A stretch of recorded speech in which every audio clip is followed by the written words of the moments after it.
He may be America's best-known conspiracy theorist, but this week, Alex Jones's content will be a little harder to find. That's because iTunes, Facebook, Spotify, and YouTube all removed his audio and video material from their platforms, saying Jones violated their policies on hate speech. The NewsHour's PJ Tobia has more. For more than 20 years, Jones has screamed. What is Hitler? What is Stalin? What is Mao? And shouted, "You'll never defeat the human spirit. You'll never defeat God. You'll never win." On the way to gaining millions of fans of his nationally syndicated radio program, online video broadcasts, and InfoWars website. With his slogan, "There's a war on for your mind," Jones specializes in conspiracy theories. Perhaps his most infamous claim, that the school shooting in Sandy Hook, Connecticut, was a hoax perpetrated by the government. Sandy Hook is a synthetic, completely fake, with actors, in my view, manufactured. Victims' families have sued Jones for defamation. He's long supported President Trump, who appeared on one of his programs as a candidate in December of 2015. Your reputation's amazing. I will not let you down. You will be very, very impressed, I hope.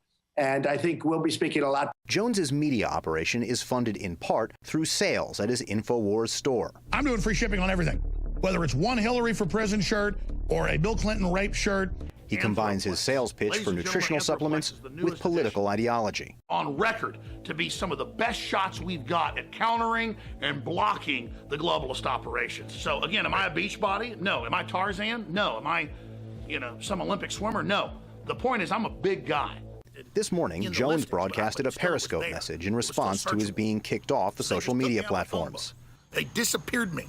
Like I've been airbrushed out of, those old Soviet photos with Stalin, and as he killed each person, he had them airbrushed out. I mean, if this isn't 1984, baby, I don't know what is. Jones has spawned hundreds of imitators, mostly right-wing, anti-government conspiracy theorists, peddling merchandise and the real story the government doesn't want you to know about.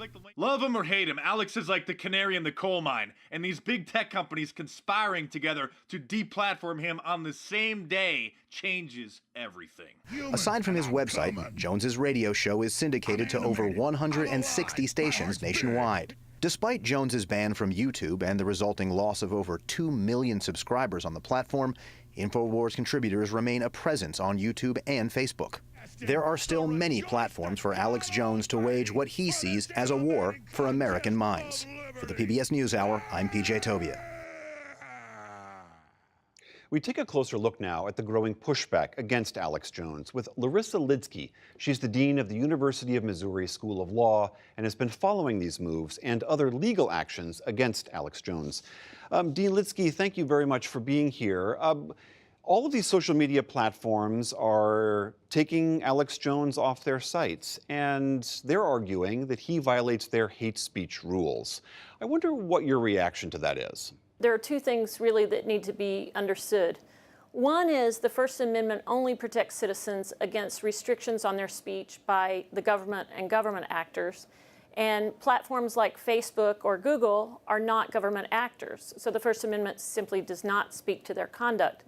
The other thing that people sometimes misunderstand is that hate speech itself is not a legal category, although it may overlap with things like true threats or defamation that are legal categories.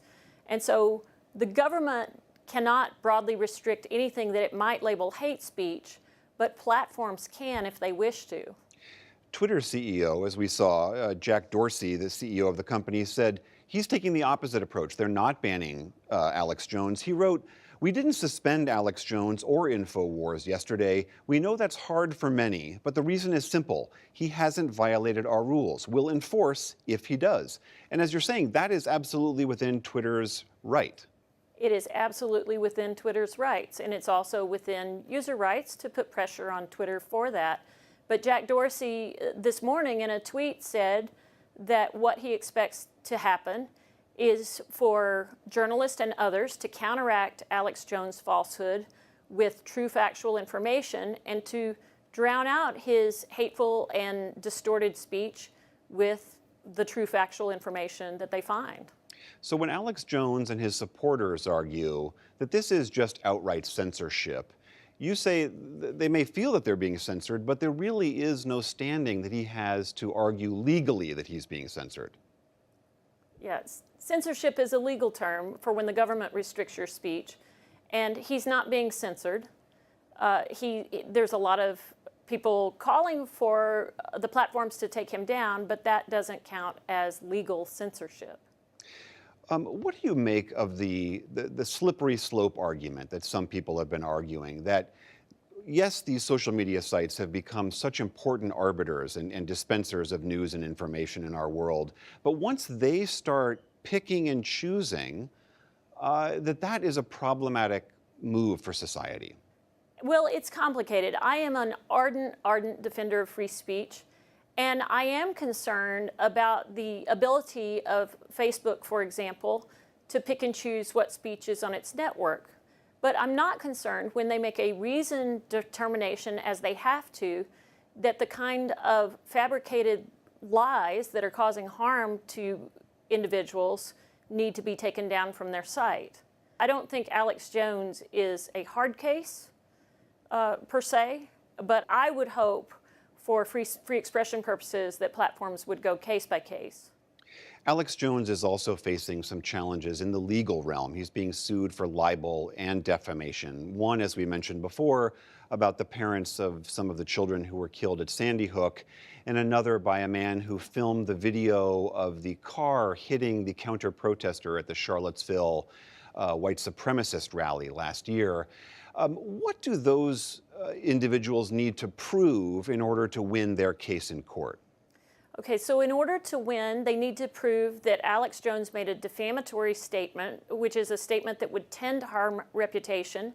In both cases, he claimed that they were crisis actors who, in one instance, invented the death of their children, and in the other instance, he claims that the person who filmed the car driving into the protester in Charlottesville had himself been part of, the incident, had been somewhat responsible for her death, and had fabricated it. So those are clearly statements that tend to harm reputation, identifying these people that are published to an audience of millions.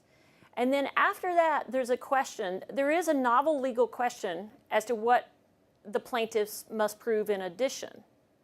And that question hinges on whether the parents of the murdered children are called public figures or they're private figures, and whether the eyewitness who filmed the Charlottesville killing was a public figure or a private figure. We have more leeway to criticize people who have thrust themselves into the forefront of public controversies, celebrities, and our government officials, our public officials.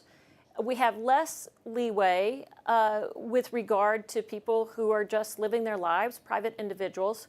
Let me add that even if the parents and Mr. Gilmore are determined to be public figures, they are likely to win lawsuits against Mr. Jones because he fabricated lies that tarnished their reputations and caused them tangible harm. Well, those are certainly cases we're going to be following quite closely. Larissa Lidsky, Dean of the University of Missouri School of Law, thank you very much. Thank you.